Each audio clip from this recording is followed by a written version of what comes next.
You're right. Hey, Steve Manager, how you doing? Good to see you again. Listen, how do you know about this?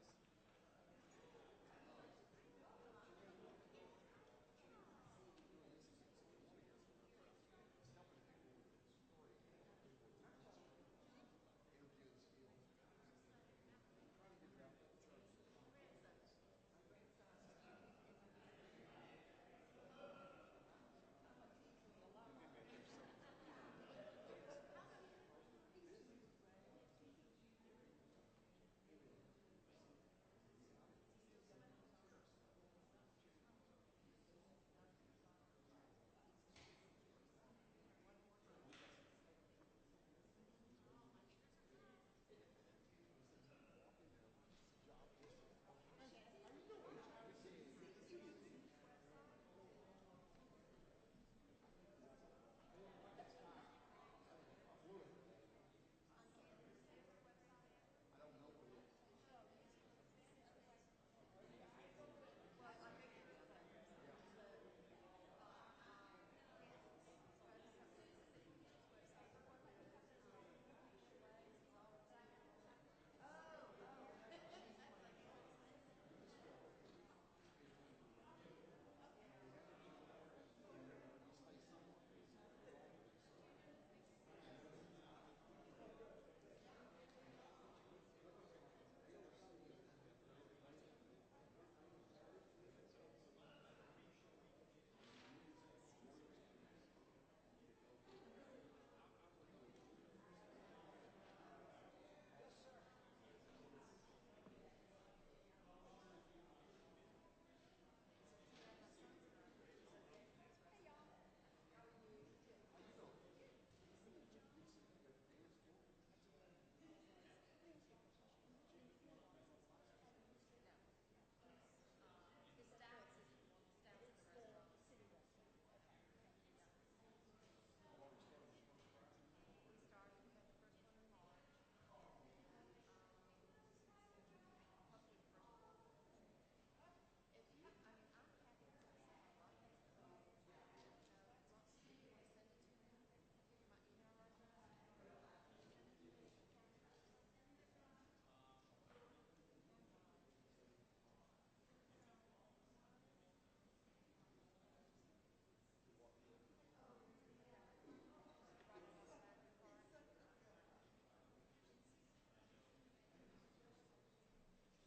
How you doing, sir?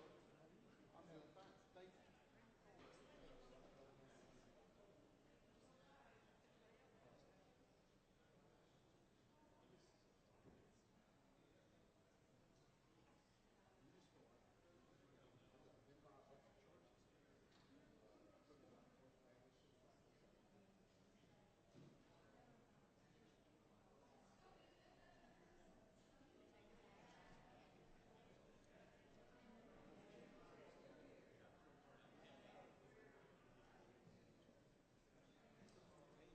Hey, how you doing?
Good evening. Let's go ahead and call this meeting to order.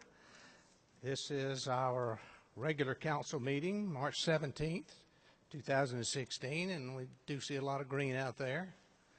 So if you would, please stand and join me in the Pledge of Allegiance and remain standing for the invocation.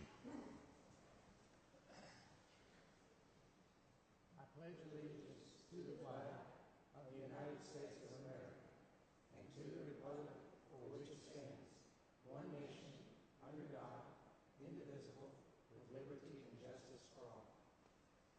Mr. Rust?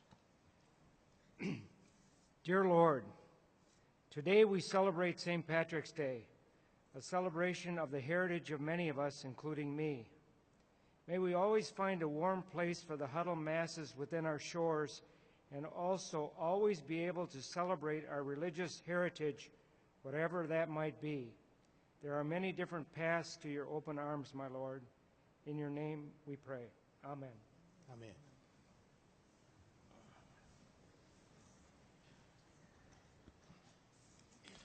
I'd like to welcome all of our guests and visitors tonight. We are fortunate to have a special guest tonight, Dr. Susan Zinkel, and I'd like to make a few comments about her. She has received a special award recently, and we would like to recognize her because of that. Dr. Susan Zinkel joined the Cherokee County School District in 2004. She's married to Mike and has 3 children, Matthew and the twins, Emily and Michael. She has served the district as Director of Special Education and as an Assistant Principal at Holly Springs Elementary School and at Cherokee High School. Dr. Zinkel came to our community following post with Broward County, Florida, and holds her undergraduate and master's degree from Florida State University and her doctorate from Florida Atlantic University. In 2010, Dr. Zinkel was named Principal of Teasley Middle School. Since that time, she helped the school transition to its new building off of Reservoir Drive. Teasley was named a 2015 Reward School for Student Achievement. The school is a shining star in both our school district and our state. Dr. Zinkel was named Georgia Middle School Principal of the Year, and the city of Canton is proud of her and her accomplishments. This recognition is a testament to her work ethic, her enthusiasm for youth, and her dedication to making our community better. Please welcome Dr. Susan Zinkel.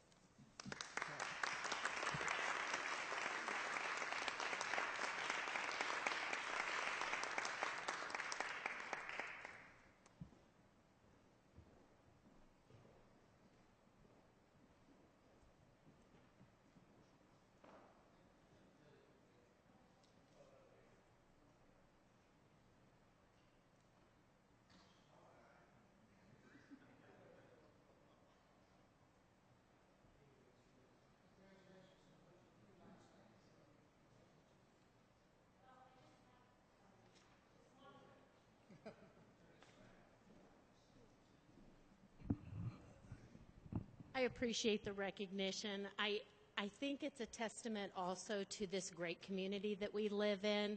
This award was received by me for all the accomplishments that we have received at our school. And you guys send us great kids, and we love them, and we do all of this for them. So I share this honor with my Teasley Raiders. Thank you very much.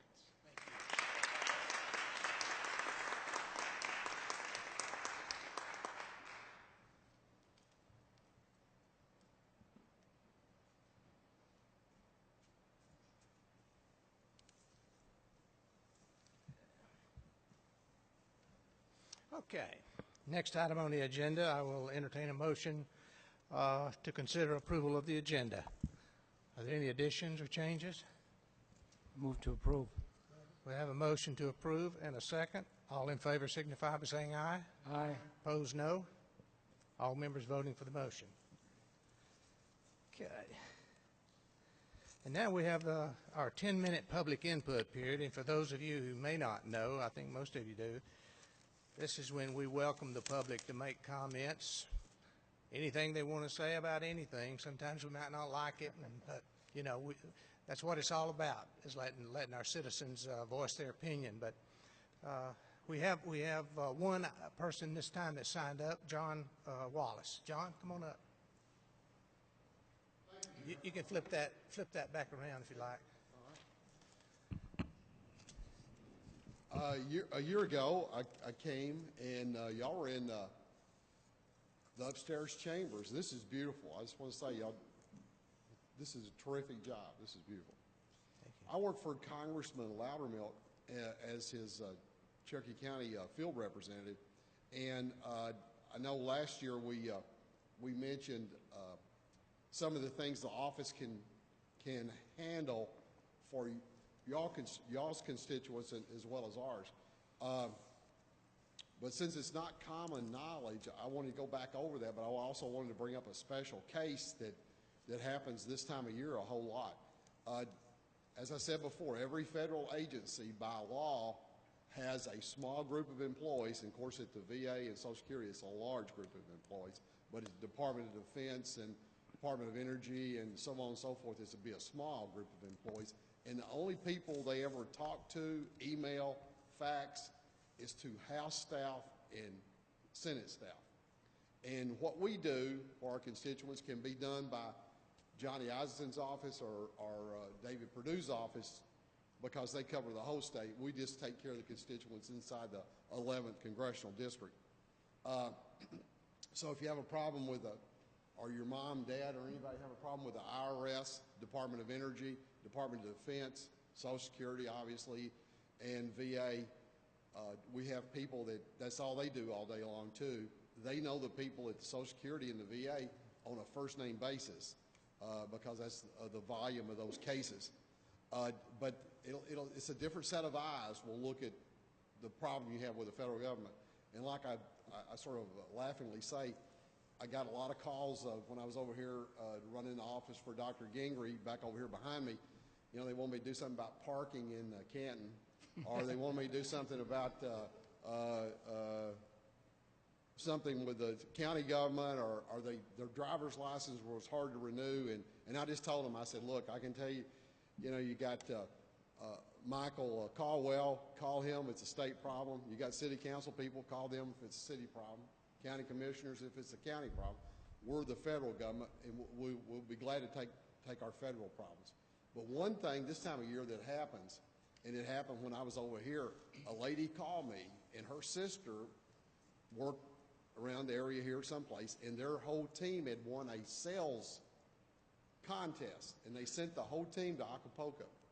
And, you know, when they got down there for a week, they were having a big time, and, you know, they always want you to rent a moped, and they always want you to rent a parasail afternoon, and she did all that, but somebody ran a stop sign and hit her on that moped. So she was in the hospital while the rest of the people that was from her sales organization were having a large time. They went by the hospital to see her, I'm sure, frequently. But they had to go back to work at the end of the week, and she still had to stay in the hospital. So she called her sister, and her sister said, that's okay. I'll take off next week. I'm going to pack my bags. I'll come down there, and I'll sit at the hospital with you, and I'll bring you home. But she had everything packed. She reached in and got her passport and realized it had been expired for 5 years. And everybody knows it takes 6 weeks to get a renewal. It takes longer than that sometime to get a first passport. But because we have that congressional liaison with every federal department, we also have it with the Department of State, who are the people that issue our passports.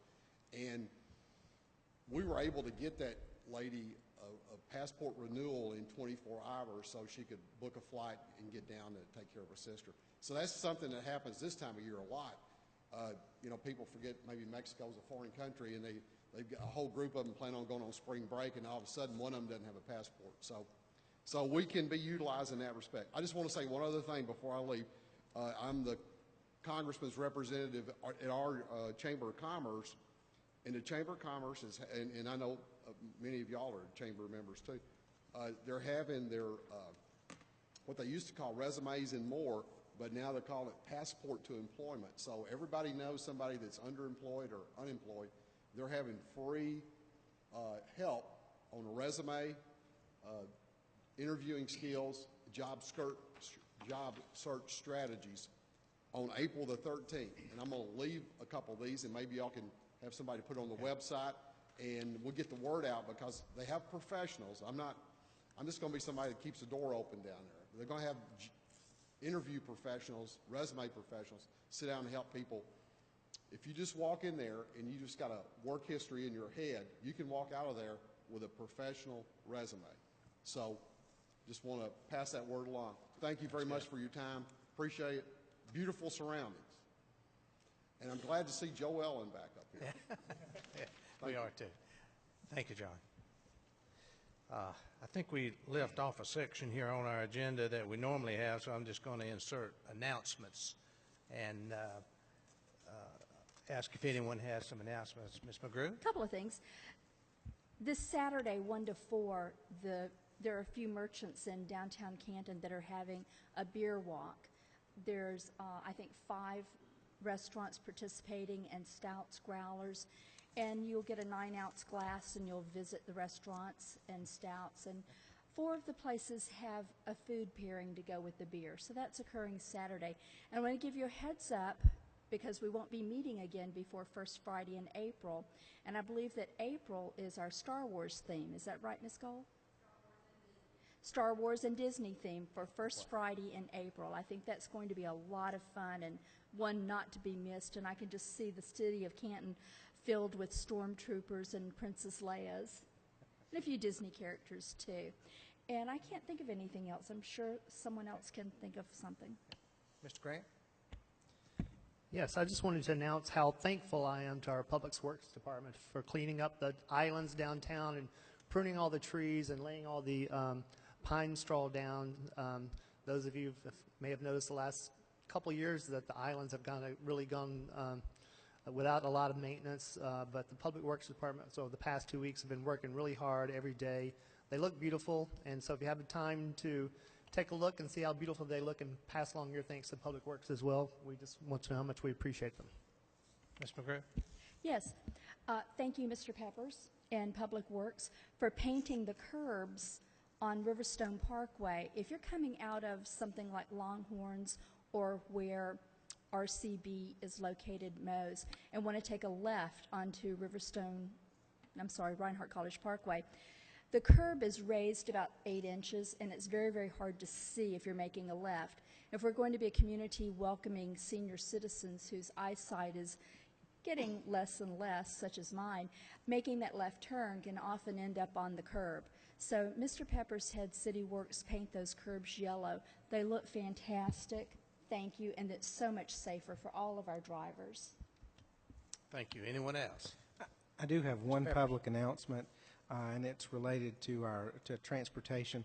On March the 22nd at 8 o'clock at night, we'll be closing the bridge at Canton Creek for that evening to put down the polymer on top of the decking so we can finish up that bridge project that was done. That bridge will open up by 5 a.m. the next morning, so we won't have any impact with school traffic and all that, but it will be closed March 22nd from 8 p.m. until March 23rd at 5 a.m. Okay, Mr. Grant? Sorry, when you said March 22nd, remind me also. On March 22nd from 4 until 7 p.m., we're having our open house for the LCI update, the Canton Forward update. Please join us at Cup Up Coffee Shop in downtown Canton and Inside Audio Intersection, and review all the draft plans we have for our new master plan, our LCI updates. It's very exciting. We want to get the public's input, so please join us and pass along that to all your friends. Thank you. Anyone else? Okay. We'll move on under old business, presentation of Canton Magazine concept.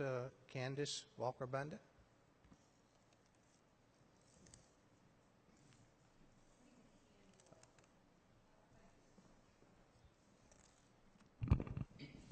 I am not actually Candace Walker-Bunda. I am Rob Walker-Bunda.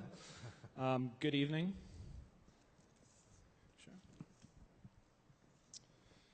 Good evening, Mayor Hobgood, esteemed councilmen and women. Bunker Design and Canton Tourism are banding together to produce, promote, and distribute a coffee table magazine for and about the city of Canton. Specifically, the people, history, and places which help to make the city the home we know and love. While much of the visual and written content will be produced and or curated by Bunker and Tourism, We hope, too, to tap into our community's wealth of talented and knowledgeable citizens for contributions, be they written, photographed, or other. Our hope is to highlight the shops, restaurants, places of historical significance, points of recreational interest, and people who are just plain interesting in an annual format that is artful, engaging, and even lyrical in its verse and appearance. A timeless encapsulation of our city's present, which celebrates our past while placing one foot firmly on the path to our city's future and our community's continued growth and success. We hope that with your support and involvement, however great or small, we can better create a publication together which will attract would-be visitors to our city while further establishing the love and pride our friends and neighbors already share for Canton. Okay.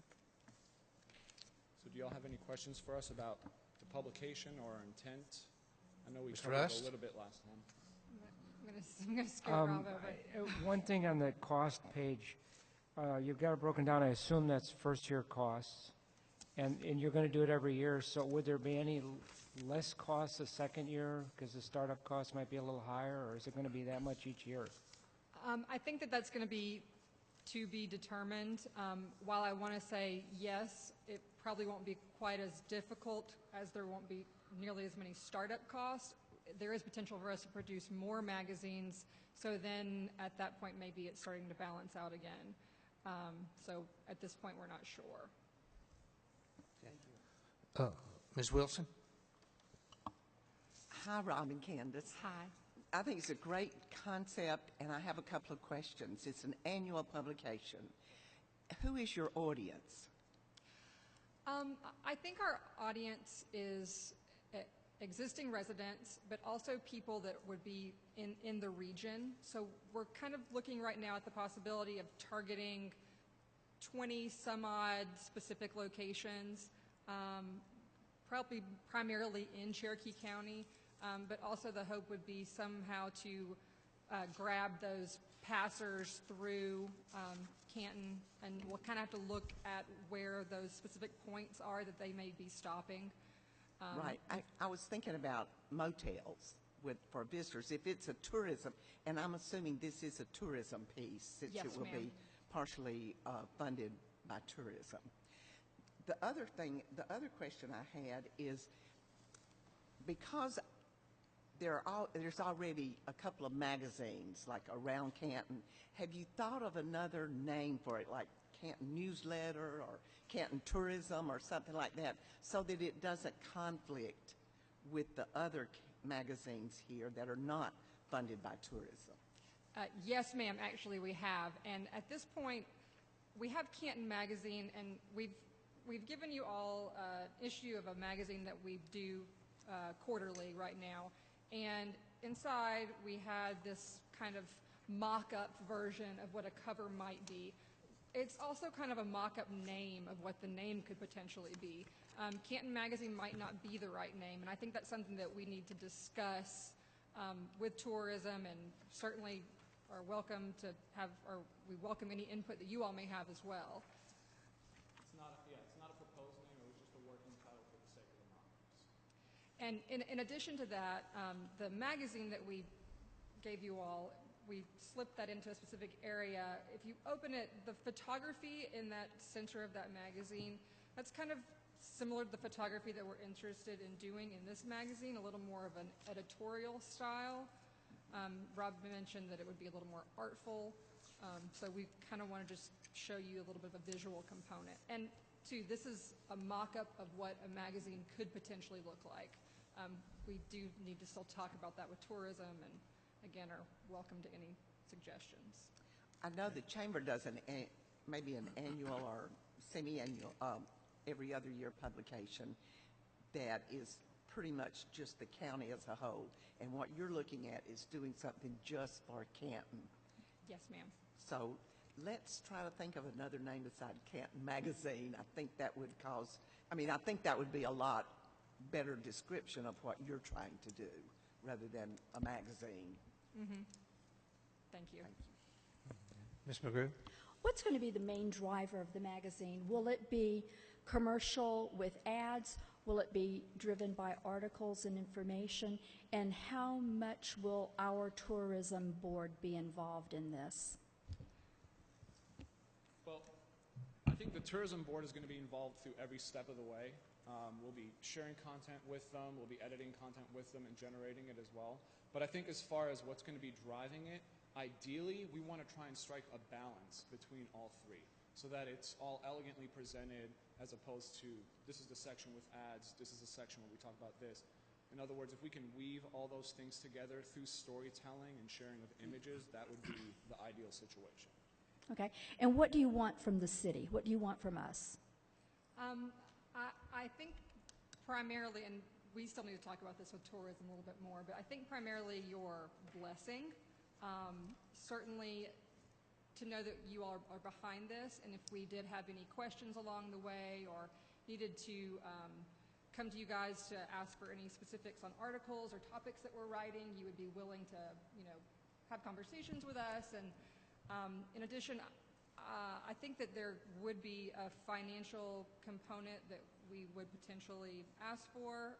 That does still need to be talked over with tourism, though. Right. We already support tourism very heavily financially. And if tourism is going to be one of your drivers, I was thinking it could come from that. Thank you. Do you, what percentage of the magazine do you see as being ads? This is something that we talk about a lot. We really want to try to keep the advertising to a minimum as much as possible. I think that lots of times you start to open up a publication and it's just covered with tiny little small ads here and there. If, as much as possible, we can keep it to nice full-page ads, like Rob mentioned, somehow incorporating them a little more artfully so it doesn't create kind of a discord as you're going through the magazine. I don't know what percentage that would be, but again, we're trying to keep it as minimal as possible. I think that the goal isn't so much to, certainly not to create some kind of profit off of this. Primarily, it's to create a beautiful publication. Do you see this as competing for the ad business with the around Canton or other magazines for the same business? We've thought a little bit about that, and we feel like because it's an annual, not quite as much. Okay. Anyone else? I would just mention to the mayor and council that to remember that our funding that goes to Canton Tourism comes from our hotel tax, the user fee that's imposed on our nights of lodging in our area hotels, and Mr. Ingram and I have already been in discussions. You're likely to see a budget amendment next month that includes recognition of additional funds in hotel motel tax this year, because we've had more funds come in than we had budgeted for. So if the will of the council would be to have the project funded by Canton Tourism solely, we would have the funds available to have them solely fund it. Okay, Mr. Goodman.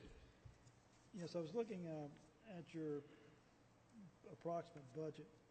It's $25,000 to $30,000, and you're expecting tourism to pay half of that. Is that about right? I'm sorry, I can barely hear you. Your approximate total budget for the year is $25,000 to $30,000, and you're asking tourism for half of that. Is that pretty much? Yes, sir. Okay. That's correct. Okay. We feel that we can earn the other half with advertising sales. There we go. Okay. Is this something that's you all will be working on part-time, full-time, or?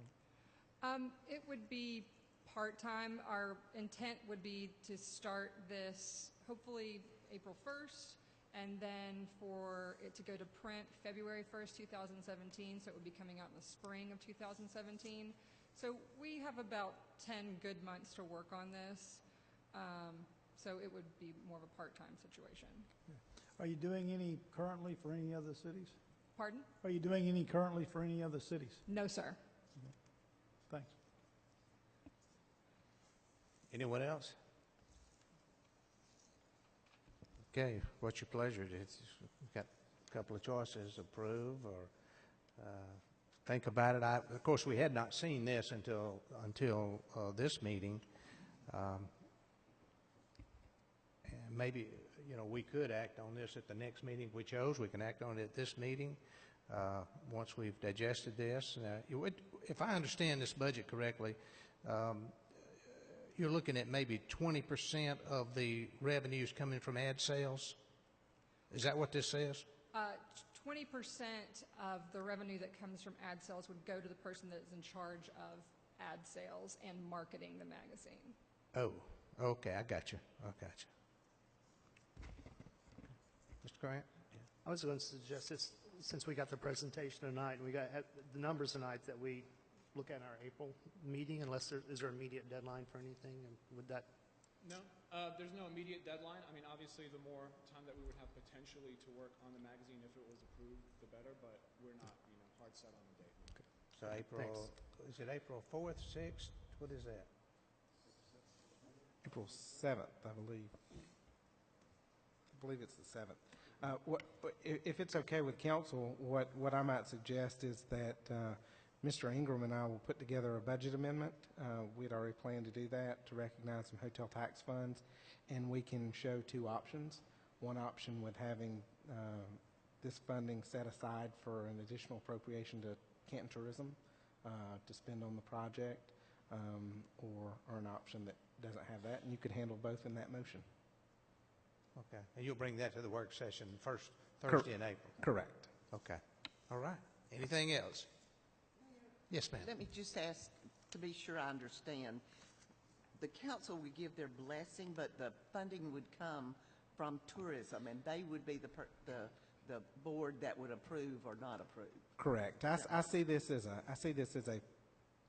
truly promotional product, and the best funding source for that would be our hotel motel tax. But the council would have to approve the budget amendment that sent the money to the tourism. Okay? Okay. All right. Thank you. We'll be back April 4th or 6th or whatever it is, the first Thursday. Okay. Thank you, guys. Thank you.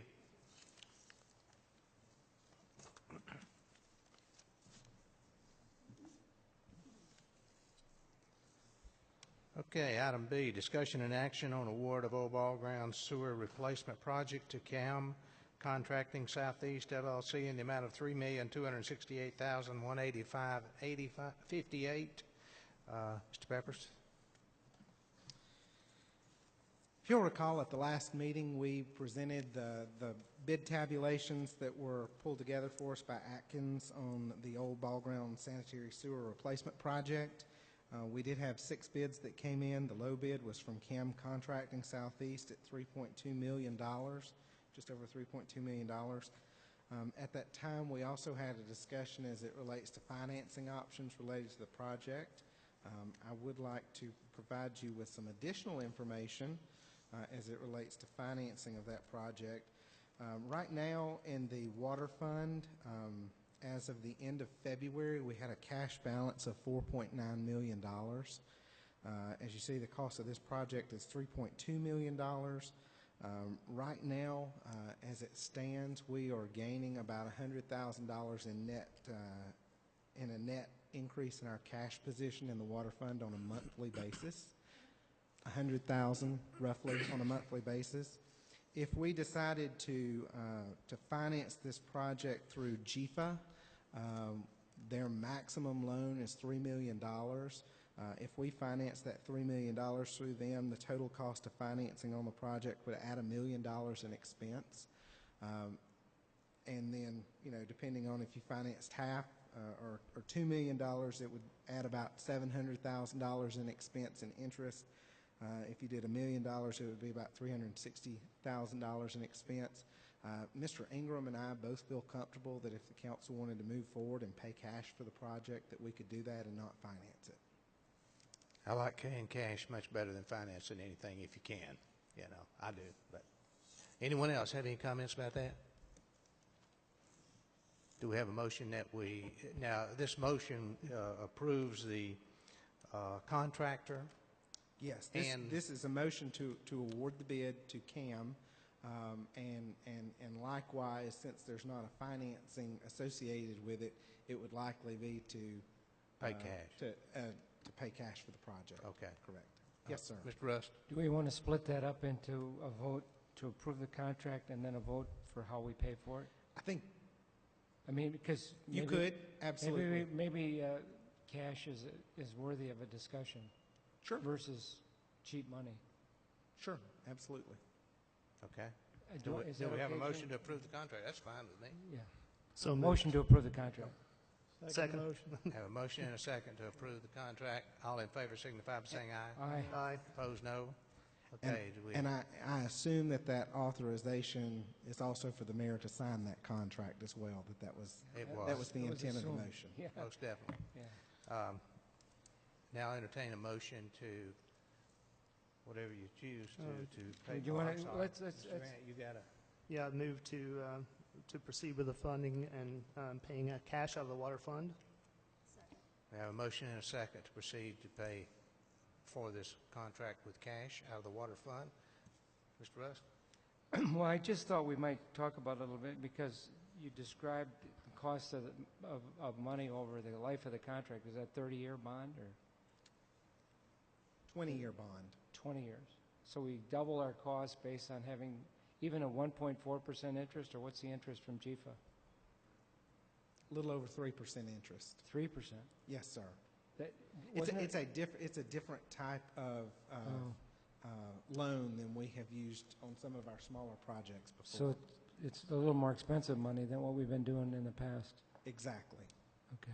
That's all I wanted to know. And that's why we feel more comfortable with saying yeah, we think we can afford to pay cash for this. This doesn't strain us anywhere else? I mean, we're okay with spending that money? Yes, sir. Thank you. Mr. Grant? Just want to confirm, you did say if we borrowed the $3 million from GFA, it would equate to about $1 million in fees and interest and fees? $1,033,000 roughly. I think that's a very high cost when we have cash sitting in the bank, and plus Right. apparently we're getting 100,000 over and above what we anticipated each month, or 100,000 each month. We're probably not making 3% in the bank. Yeah. But it sounds like we're making over, well, $1 million a year back in the water fund. Correct. So we should be able to basically pay ourselves back for the project over a couple of years. Cash is king.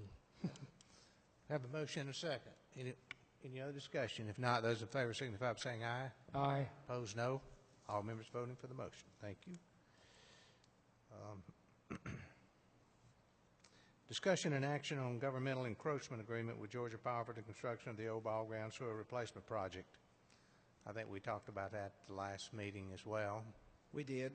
Basically, we're going to be crossing into an easement with Georgia Power to install that project, and this comes before you to approve that easement agreement with Georgia Power And for the mayor to sign that. and for the mayor to sign. Okay. Any questions, comment, Mr. Rust? No, did we motion and Yes. second this? Oh, okay. If you're ready. Well, we'll just include this, mayor signing it, Yeah. assumed. Okay. So you making the motion? I will make the motion, yeah. Okay. Motion to approve and have the mayor sign it. We Second have motion. And a second? Okay. Any other discussion?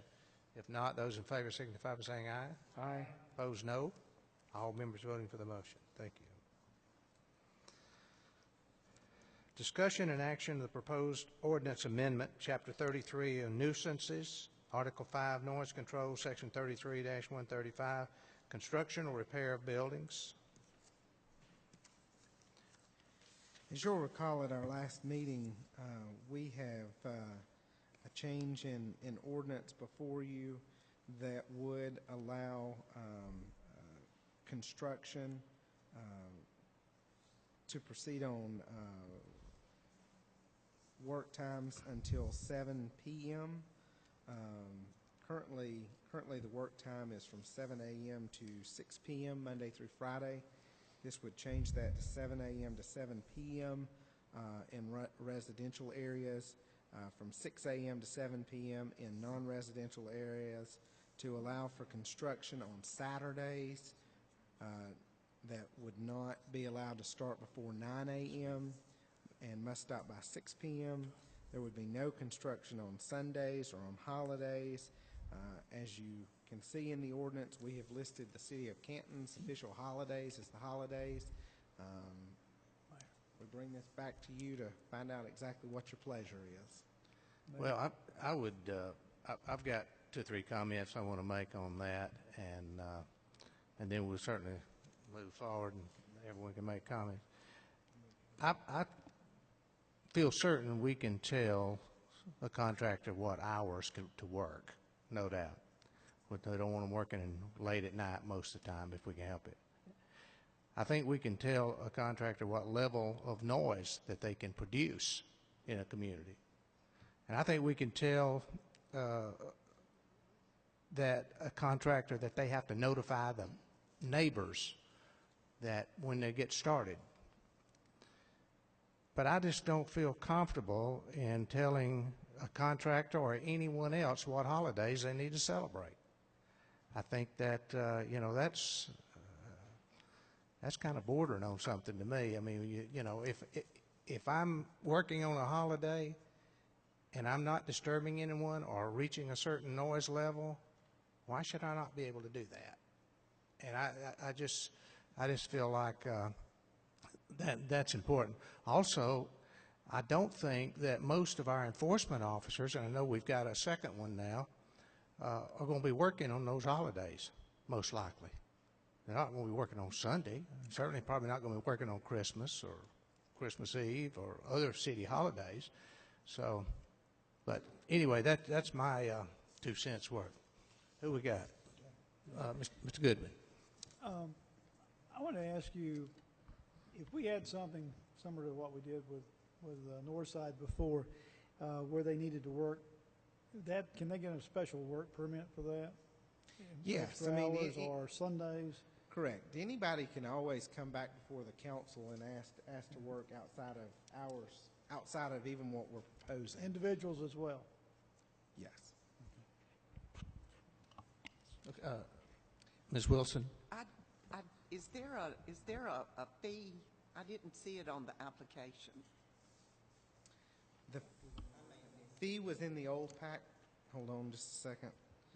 The way the fees have been laid out on this, it would be $150 per day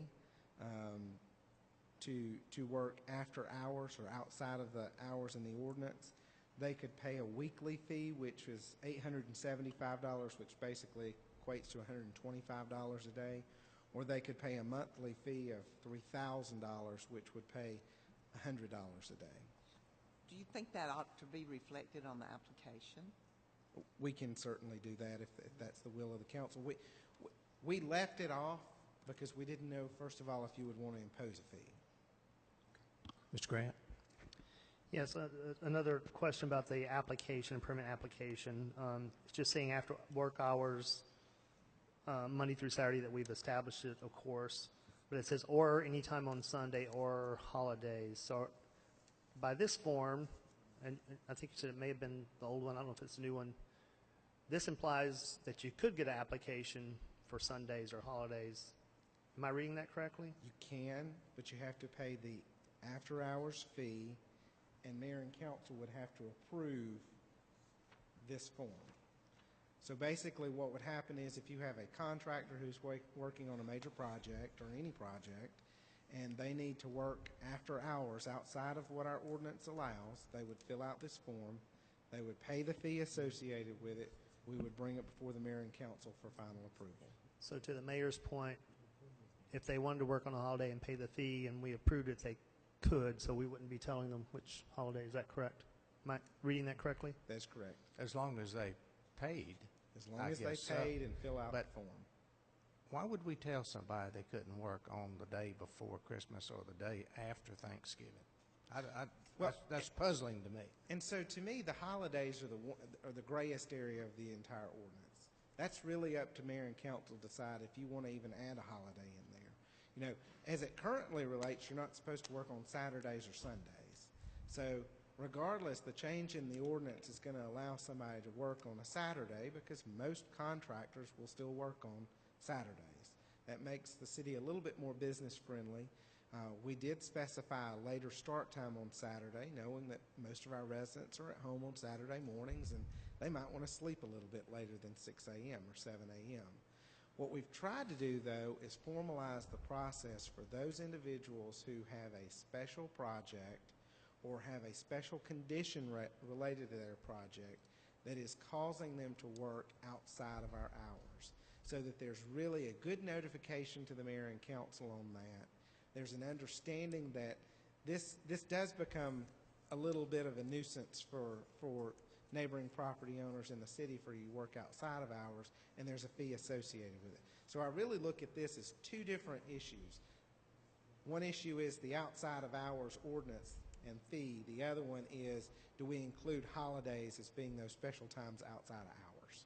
And if it was a holiday outside hours, would the permit fees pay for our staff that would have to be here working on holidays? Well, I mean, the permit fees are going to go in the general fund regardless. And, you know, the bottom line is if there's a construction project going on and something happens, we have a number that they can call the building department. You know, if there's an issue that comes up, a city staff person's going to come in and address it. So we may have to pay that city staff person overtime, depending on whether or not they're salaried or paid hourly. So it would help cover some of that cost. And these are city's official holidays, but we're saying that we may have to have staff come in on these holidays. Is that, I mean, it's Time and half. contradictory, but does it open, I mean, if we're saying these are official holidays, but then we're requiring someone to work because of an after-hours permit, You know, I think I have a more issue than telling contractors which holidays they can. It's no different than having a special event on the 4th of July and having to call in extra officers to work a parade. I mean, when we call in employees to deal with special issues on special holidays, we have to pay them. So if a contractor wants to be able to work on that date, that's fine. If we need to have somebody available to check it or inspect it as part of them getting their work done, then we have to pay for somebody to come in. We treat it just like we would a regular holiday at Interactive. If a contractor wanted to work on Christmas Day, that would require our staff coming in. Council could still review that and deny that? It may or may not require staff to come in. You know, it really just depends on what's being done. So, Okay. I'm sorry, Ms. Wilson? I suggest that we omit the holidays except for Thanksgiving Day, Christmas Eve, and Christmas Day.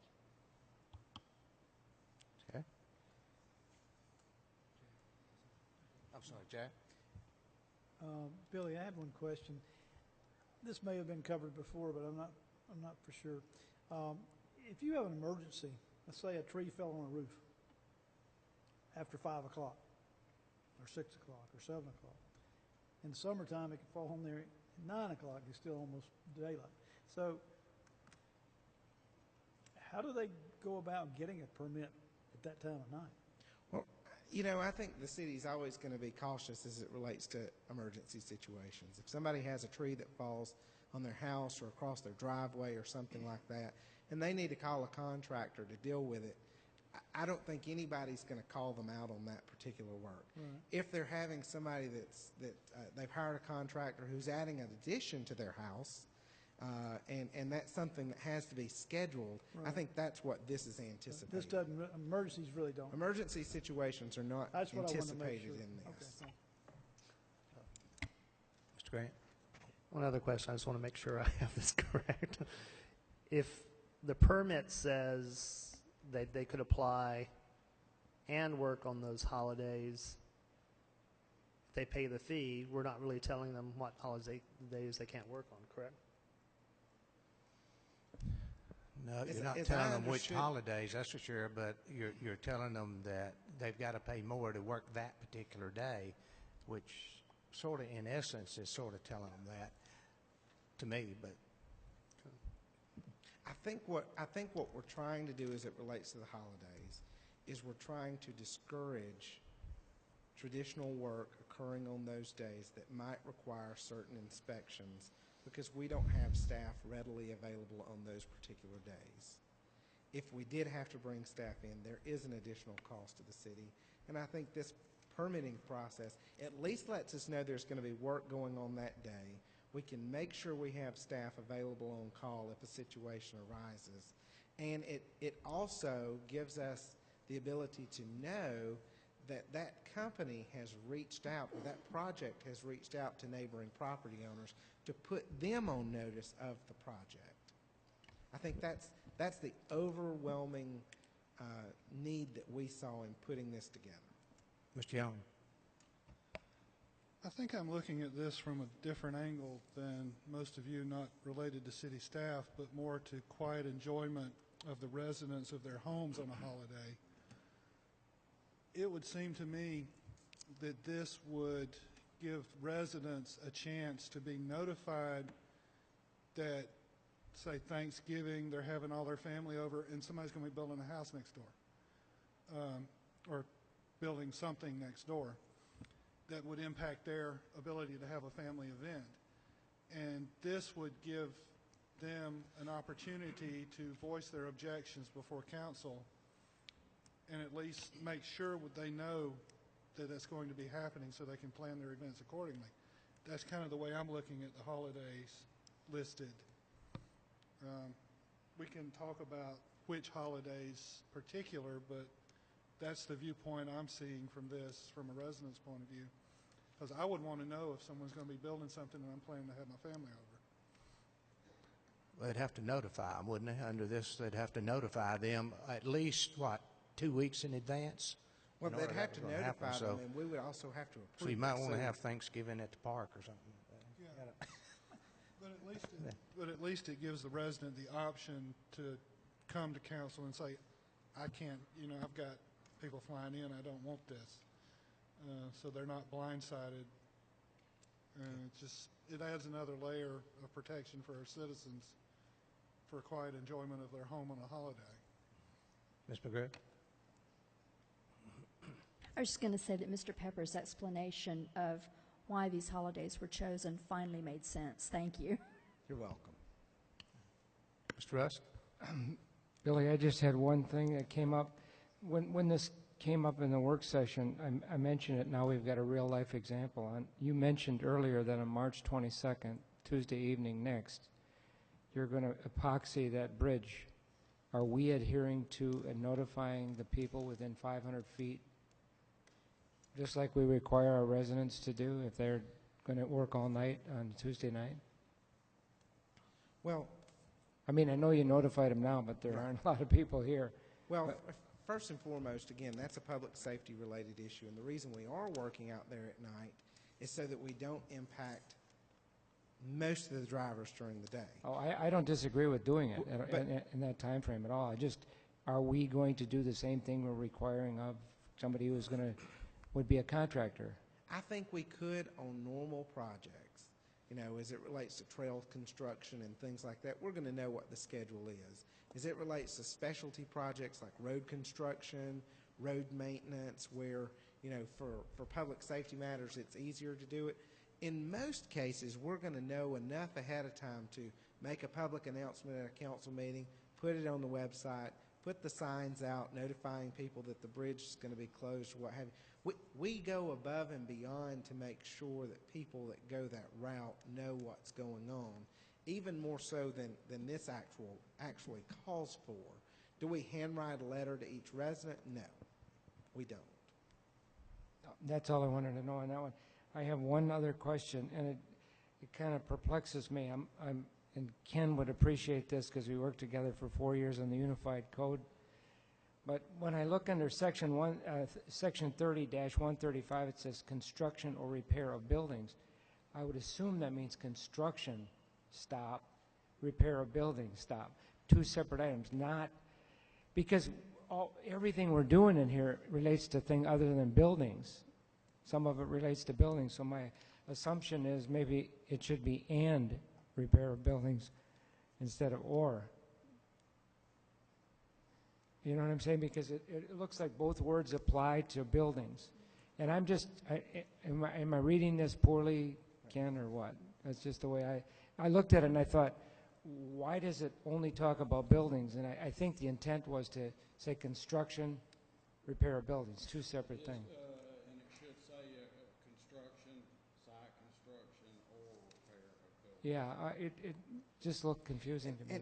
And technically, aside from just the section heading, I mean, it defines out what that work is in the paragraph below that, what construction is. Oh, it just looked a little confusing to me. That's all. It can be corrected sometime. Not a big deal. Thank you. Ms. McGrew? No. Oh. Am I on? You are on. I'm sorry. Mr. Grant? Okay, one last thing is on holidays, and I'll be quiet. I mean, I think as long as we have ability to notice people in advance, and we can always deny that, I think it's important that we do have some standard of being consistent with our city, the holidays our city recognizes. If we start picking and choosing holidays they could or couldn't, I don't think it's within our authority to decide which holidays citizens celebrate. I think if we do it, I think all the holidays should be included, so we don't say this holiday is more important to you and you may not celebrate that holiday. But if they're all city holidays, I think at least those are ones. And plus, if it requires if it happened to require a staff member on one of our city holidays, I think we would need advance notice. But I was going to say that I'd be okay with leaving the city holidays in there as the standard. So if that makes sense. Okay. Anyone else? What's your pleasure?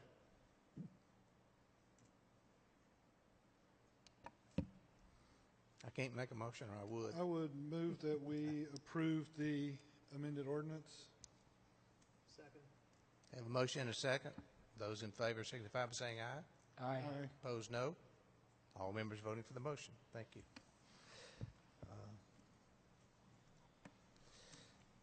Discussion and action on FY 2015 year-end budget amendment. Mr. Peppers, Mr. Ingram. You have before you a budget ordinance which clears up a few of the funds relevant to last year's fiscal budget. Post comments from our auditors. Be happy to answer any questions you might have. I would like for that budget amendment sheet to reference an attachment, so that right now it's just a blank form. I know you got this other that should be attached to it, but I think it should reference that with an amount. In fact, I think it'd probably be good to include that information within the body of that amendment. Could we do that? We can do it. We need to do it here because it's got to be done by March 31st. Well, we can. You can make a we motion. can vote to do that. Correct. And approve, sign it. But to me, I just don't like a blank page there as a budget amendment, and the other page separated from it. If you would like to, probably the easiest way to do that would be to add a whereas.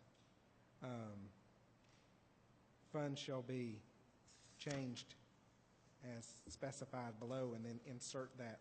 Whereas the section in. budget shall be amended in accordance with the chart below, or something like Correct. that. Yeah. And we can do that. Okay, it does say attached on there, doesn't it? It does have attached in it down there. I didn't see that one. Oh, yes. Can you In include last it in the whereas. body? In the last whereas, it's mentioned Attached as details. attached. Did you want a motion to approve? I'd like a motion to approve. Second. Motion and second. Any other discussion? If not, those in favor signify by saying aye. Aye. Opposed, no. All members voting for the motion. Okay. Discussion of the resolution to abandon a portion of Archer Street. City Manager Peppers. Mr. Mayor and Council, and I might lean on the city attorney on this as well.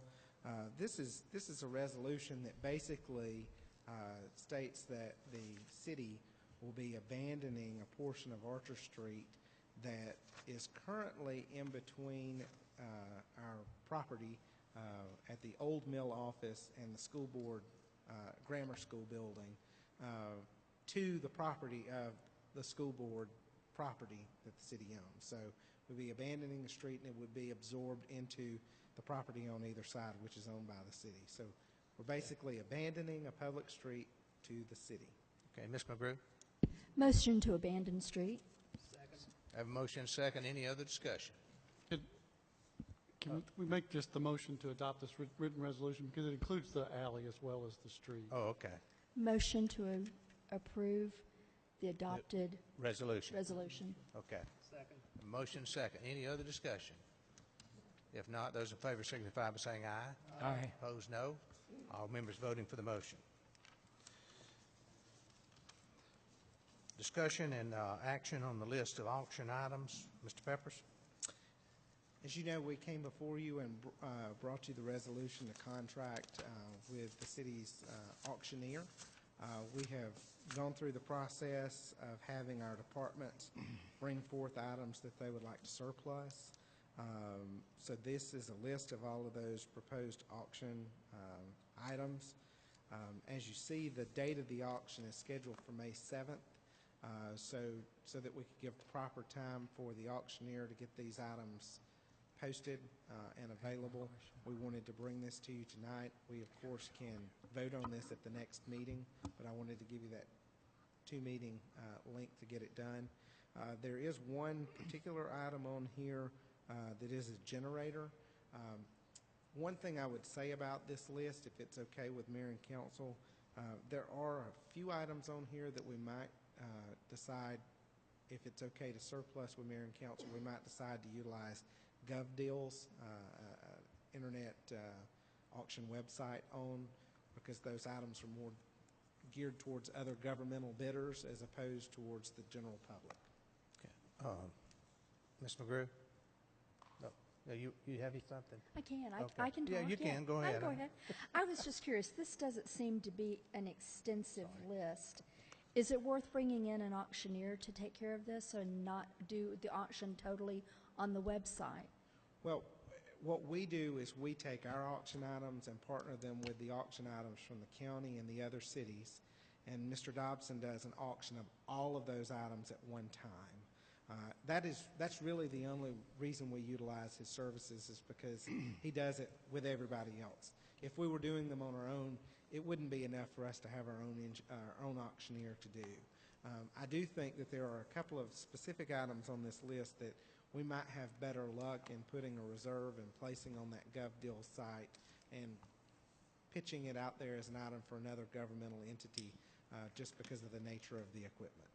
That makes sense. Thank you. Mr. Young? I just wanted to ask one clarification. We do not have 42,000 Tahoe seats. No, that's a typo within the list. Yeah, I figured, but There are not 42,000 Tahoe seats. No. how many do we have? A dozen. Okay. Well, I kind of thought that was the same question, so never mind. The only question I have is, like the generator, for instance, and several other items are in good condition.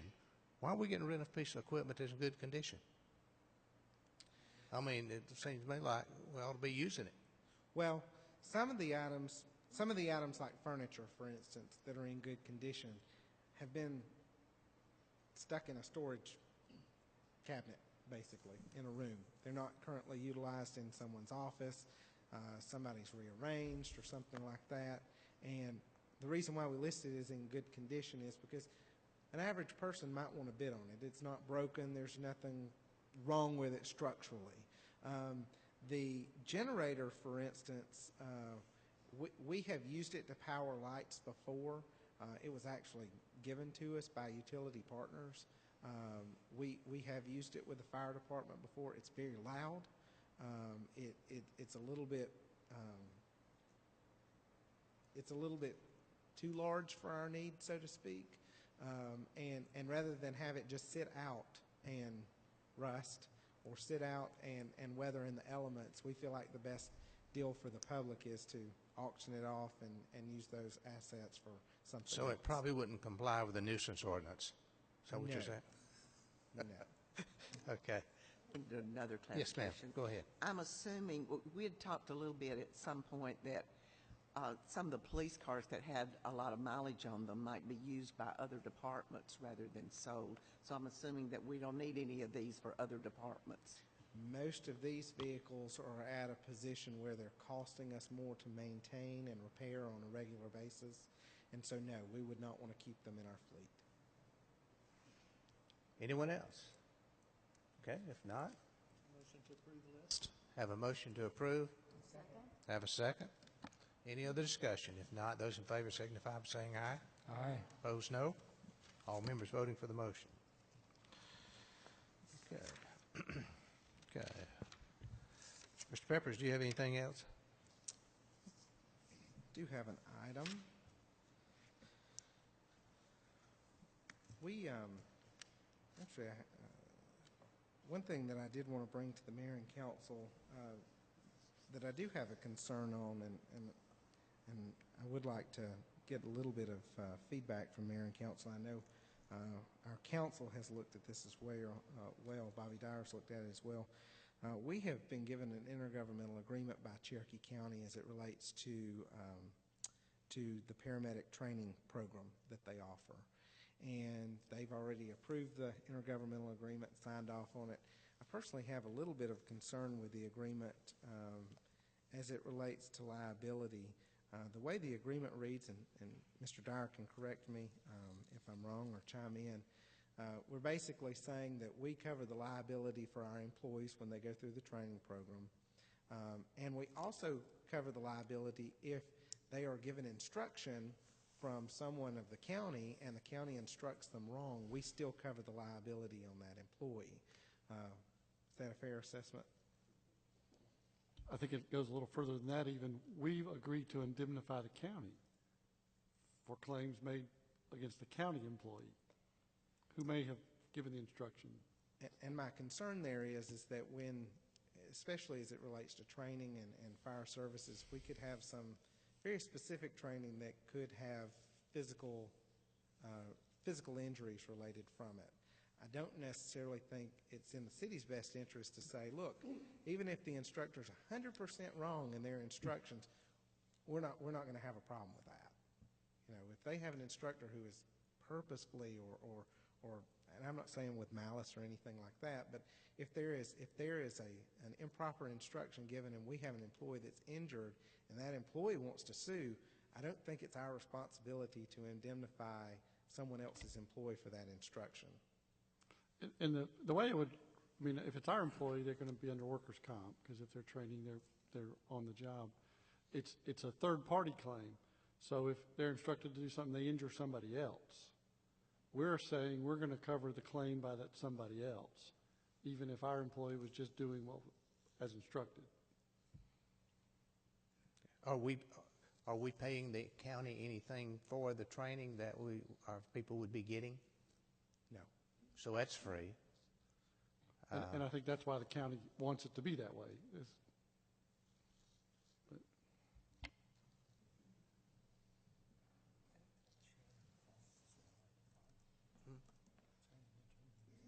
The county, what we're doing is we're actually letting some of our instructors teach part of the class, and that is the trade-off.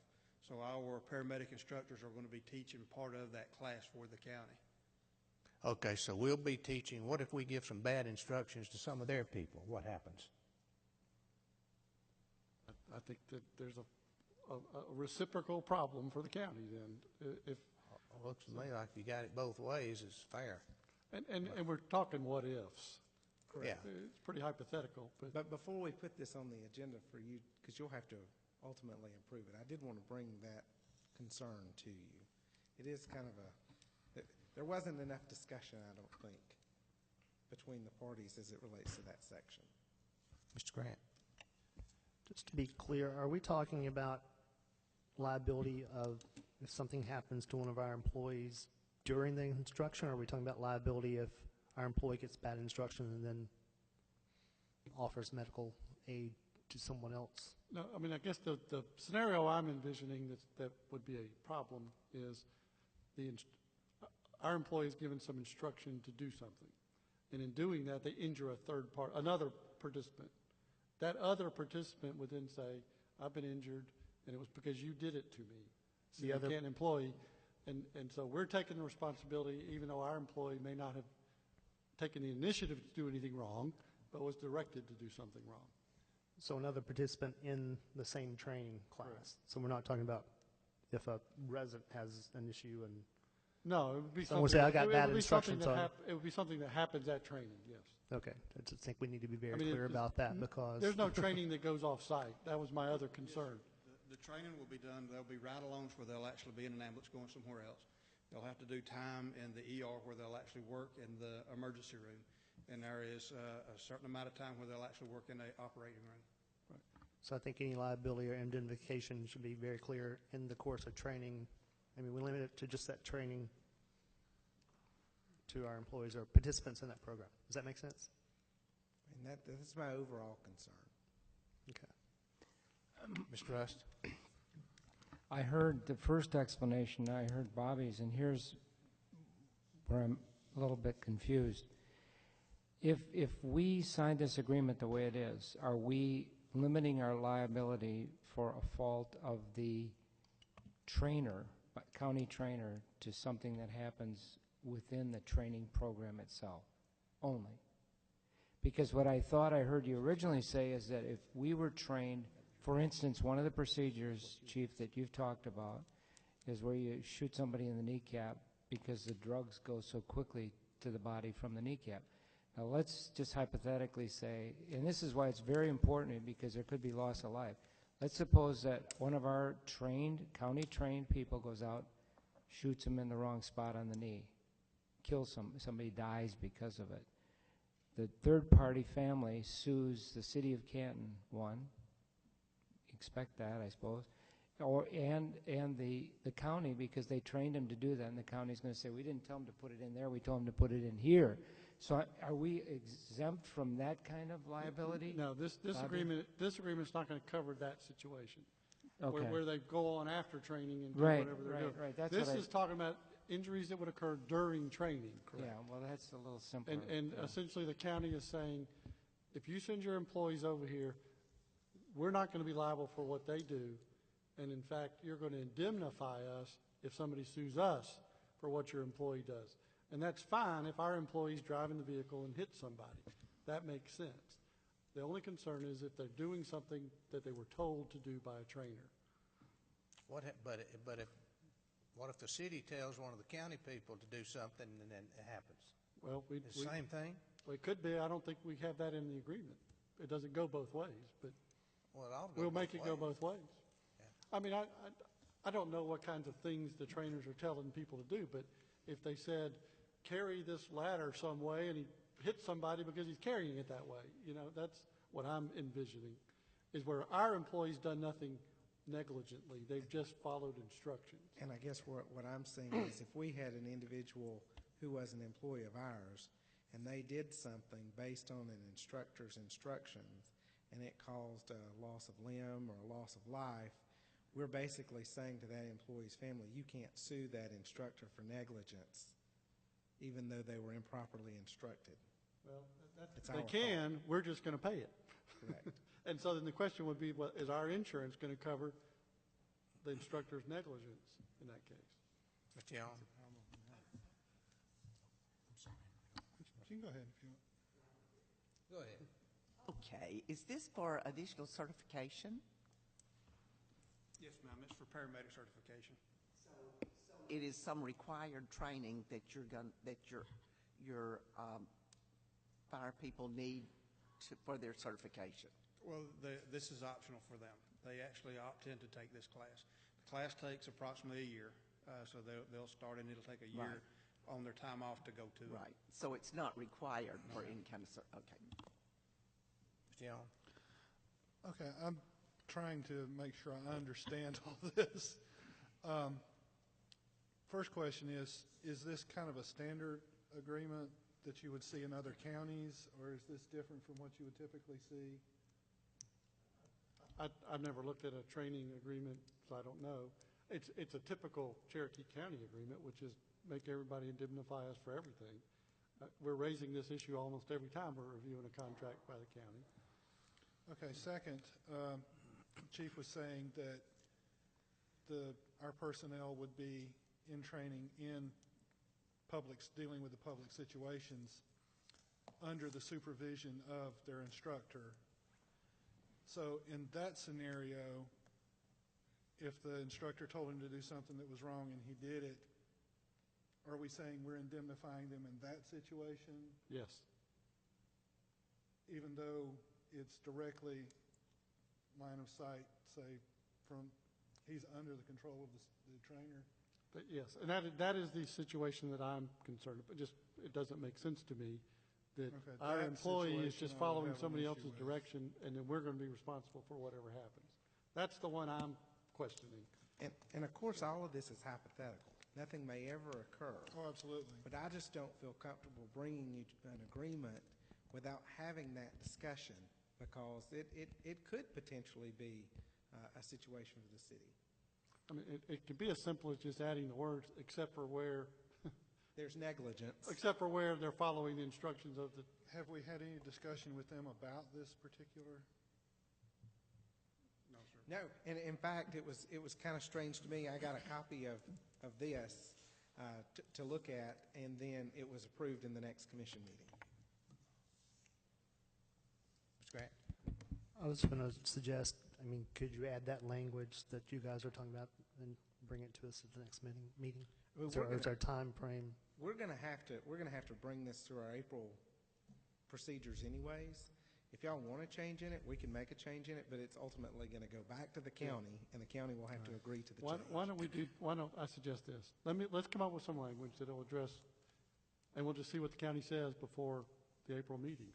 Chief can take it back to Chief Prather, and That makes they'll sense. run it back through their channels, and we'll find out. Thank you. Rust. I just wanted to make one comment about what Joellen said. She asked if it was required. We know it's not required, but it's highly desirable that you'd like to have them all trained, and especially if it's free.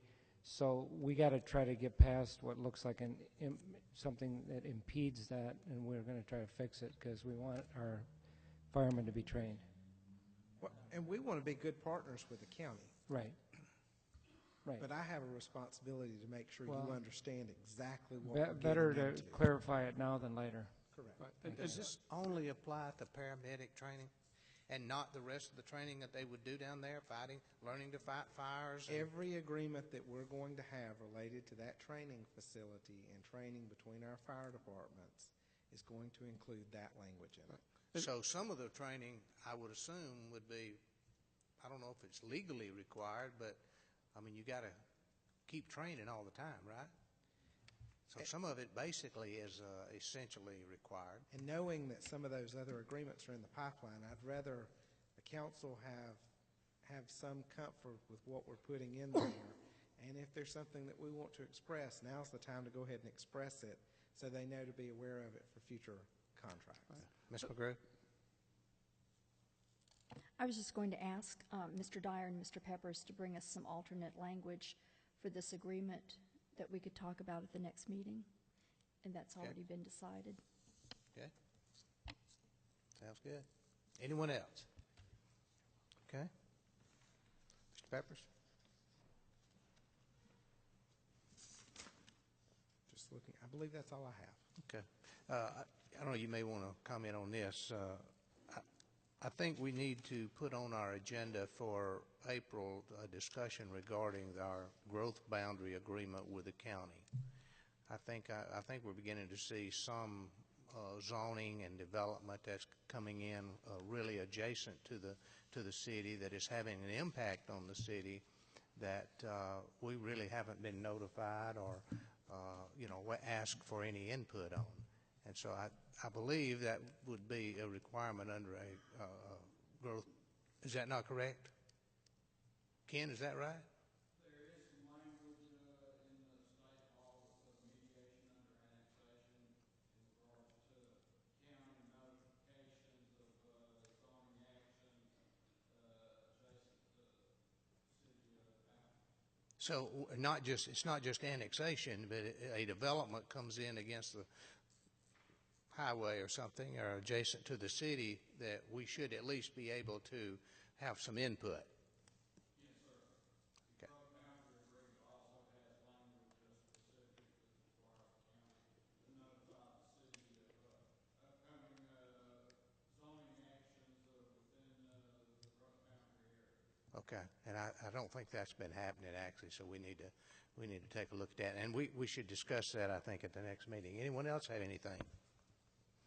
Okay, if not, I will entertain a motion to go into executive session to discuss real estate disposition. So moved. Have a motion and a second. All in favor signify by saying aye. Aye. Opposed, no. We will not be coming back out to vote on anything from that session. Thank you.